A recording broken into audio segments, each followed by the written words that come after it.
سورہ آل عمران کی آیت نمبر 181 ہے۔ اعوذ باللہ من الشیطان الرجیم، بسم اللہ الرحمن الرحیم۔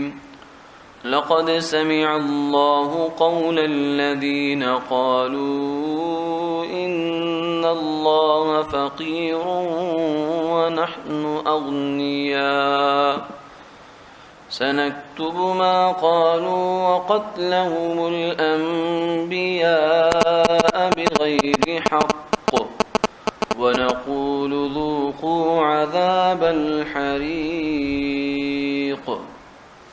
ذلك بما قدمت أيديكم وأن الله ليس بظلام للعبيد۔ صدق اللہ العظیم۔ بے شک اللہ نے سن لی ہے ان لوگوں کی بات جو یہ کہتے ہیں کہ اللہ فقیر ہے اور ہم غنی ہیں، ہم لکھ رکھیں گے ان کا کہا ہوا، اور انبیاء علیہ الصلوۃ والسلام کا ناحق خون کرنا بھی، اور ہم ان سے کہیں گے کہ تم جلنے والا عذاب چکھو۔ یہ اس وجہ سے ہے جو ان کے ہاتھوں نے آگے بھیجا ہے، اور بے شک اللہ بندوں پر ظلم کرنے والے نہیں ہیں۔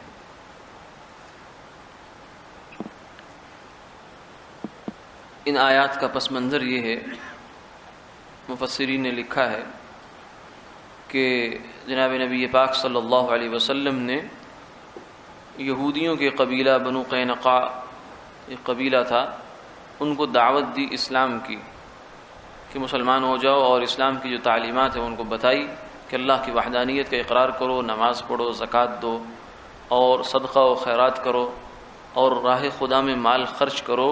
یہ بظاہر مال تمہارے ہاتھ سے نکل رہا ہے، لیکن یہ اللہ کے ہاں جمع ہو رہا ہے، اور اللہ کو گویا کہ تم قرض دے رہے ہو، انویسٹمنٹ کر رہے ہو وہاں۔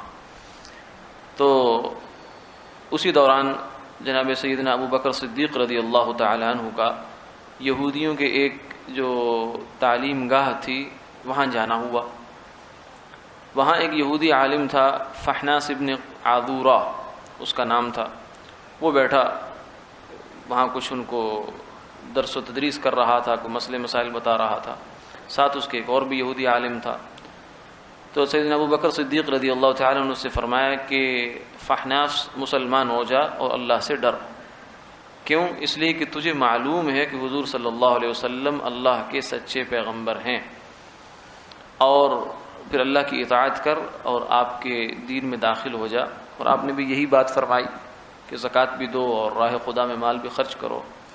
تو آگے سے کہنے لگا کہ آپ کی باتوں سے تجھے لگتا ہے کہ اللہ فقیر ہو گیا ہے، یعنی ہم سے مال کے خرچ کرنے کا مطالبہ کر رہا ہے، تو یہ تو اللہ کے فقیر ہونے کی بات ہے، اس کا مطلب ہے ہم جو ہیں وہ بڑے مالدار ہو گئے ہیں اور اللہ ہم سے مانگ رہا ہے، تو وہ نعوذ باللہ کنگلا ہو گیا۔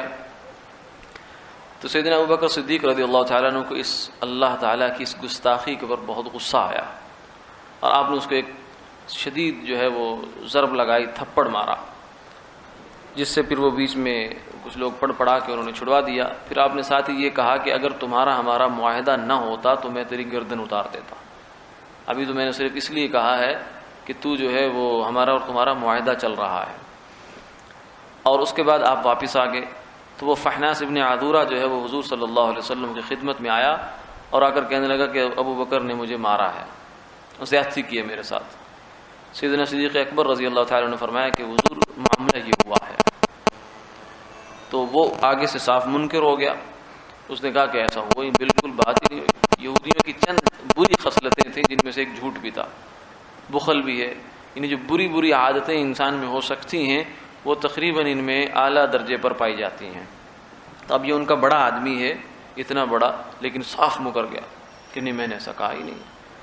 جب مکر گیا تو فوراً جبریل آ گئے، فرمایا لقد سمع اللہ، کہ اگرچہ جب یہ کہہ رہا تھا اس وقت حضرت ابوبکر تو خود مدعی ہیں، آپ کے پاس تو کوئی گواہ نہیں تھا، دوسرے تو شاید یہودی ہیں، وہ تو اسی کے حامی تھے، لیکن اللہ نے یہ بات سن لی ہے، اور اللہ تعالیٰ نے جبریل کو بھیج کر کہا کہ جا کر بتا دو لقد سمع اللہ قول الذین قالوا ان اللہ فقیر ونحن اغنیاء، یہ جو اس نے بدتمیزی کی ہے اور اللہ کی جناب میں ایسا کلمہ بولا، یہ اللہ نے خود سنا ہے اور اس نے کہا ہے ان اللہ فقیر ونحن اغنیاء، اور یہ لوگ سن لیں کہ یہ بات ہم لکھ رہے ہیں، اور ایک یہ جرم بھی ان کا لکھ رہے ہیں، اور دوسرا جرم یہ ہے کہ یہ انبیاء علیہ الصلوۃ والسلام کو قتل کرتے رہے ہیں۔ نبی کی جان کی حفاظت کرنا یہ دنیا کی سب سے بڑی نیکی ہے، اور نبی کو قتل کرنا یہ سب سے بڑا گناہ ہے، بہت بڑا گناہ ہے۔ کہ آپ نے فرمایا کہ سب سے برا آدمی وہ ہے کہ جو نبی کو قتل کرے یا نبی اس کو قتل کرے، اس سے برا آدمی کوئی نہیں۔ تو یہودیوں کا یہ جو جرم ہے، زکریا علیہ السلام، حضرت یحییٰ علیہ السلام اور عیسیٰ علیہ السلام کی قتل کی بھی کوشش کی، لیکن اللہ نے ان کو بچا لیا۔ تو یہ بھی ان کے جرائم تھے، اگرچہ ان کے باپ دادوں نے کیے تھے۔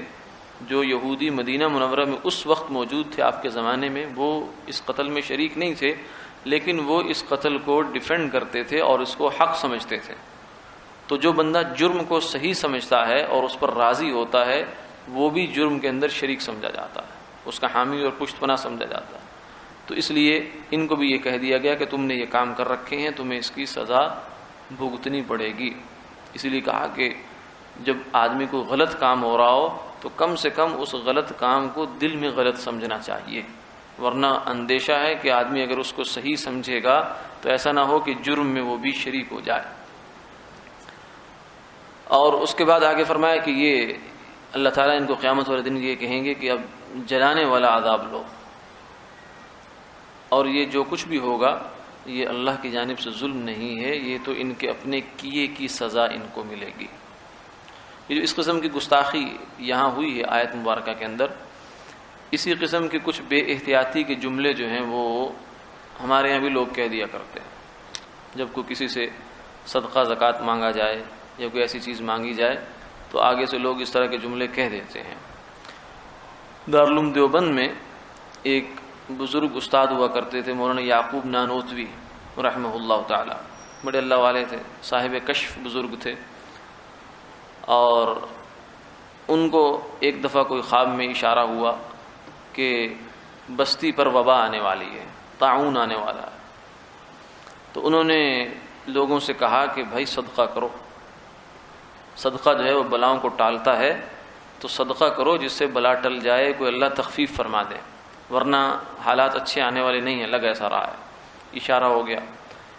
تو جب انہوں نے یہ بات کہی تو مسخرے لوگوں نے مذاق اڑایا۔ انہوں نے کہا کہ لگتا ایسا ہے کہ مولویوں کے مدرسے میں دانے ختم ہو گئے ہیں، تو اب یہ ڈھونگ رچا رہے ہیں اور کہہ رہے ہیں صدقہ کرو، اور ڈرا رہے ہیں کہ وبا آنے والی ہے۔ جب یہ بات حضرت تک پہنچی تو حضرت نے غصے میں آ گئے، غیرت آئی، تو فرمایا کہ یعقوب اور یعقوب کی اولاد، یعقوب اور یعقوب کی اولاد، کہ یعقوب یعنی اس وبا آئے گی اور لوگوں کو لے گی، اور اس میں یعقوب یعنی میں بھی اور میری اولاد بھی جائے گی۔ ساتھ ہی یہ بھی کہہ دیا۔ اور پھر ایسا ہوا کہ بہت بڑے پیمانے پر طاعون پھیلا، اور اس میں پھر مولانا کا انتقال بھی اسی کے اندر ہوا، اور ان کے اولاد میں سے بھی بہت سارے لوگ جو ہیں وہ بھی وفات پائے۔ تو یہ ایسے موقع پر بعض دفعہ، یعنی حالانکہ جب یہ ایسا صدقہ زکوٰۃ مانگا جا رہا ہے تو اللہ کو کیا ضرورت ہے؟ اللہ تو غنی ہے، غنی الاغنیاء ہے، اس کے خزانوں میں کون سی کمی ہے؟ اور یہ دیا ہوا جو انسان کے پاس ہے وہ کس کا ہے؟ اس کا اپنی ماں کے پیٹ سے تھوڑی لے کر آیا انسان، سب اللہ کی عطا ہے۔ وہ دماغ، وہ صلاحیتیں، وہ قوتیں، وہ طاقتیں جن سے انسان نے مال کمایا ہے وہ سب اللہ کی دی ہوئی ہیں۔ یہ انسان کو دھوکہ لگتا ہے۔ قرآن پاک میں قارون کا واقعہ یہاں ذکر ہوا، وہاں قرآن پاک نے اس کا ایک لفظ نقل کیا ہے، اور وہ لفظ اس لیے نقل کیا تاکہ قیامت تک آنے والے انسان اس سے عبرت حاصل کریں۔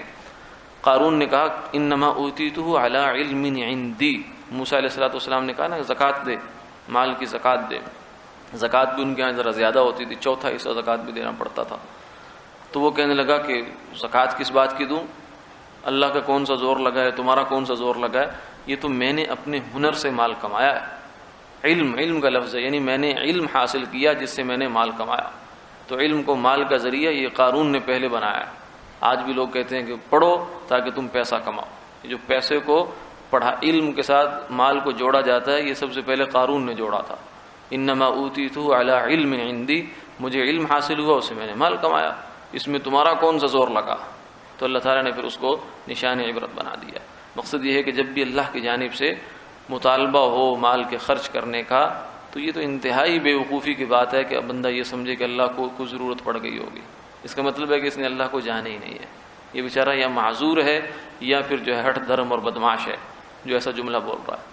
تو یہ یہودی جو تھے یہ بدماشی کر رہے تھے، یعنی کہ اللہ کو جانتے نہیں تھے، جانتے تھے لیکن یہ جملے بول کر مسلمانوں کو تنگ کرنا، تکلیف میں مبتلا کرنا۔ تو اس کا اللہ تعالیٰ نے جواب دے دیا، سنکتب ما قالوا، یہ بے فکر نہ ہو، ہم نے لکھ رکھا ہے، یہ جو کچھ کہا ہے انہوں نے یہ لکھا گیا، اب قیامت والے دن ان کو حساب دینا پڑے گا، اور جو سخت سے سخت عذاب ہوگا۔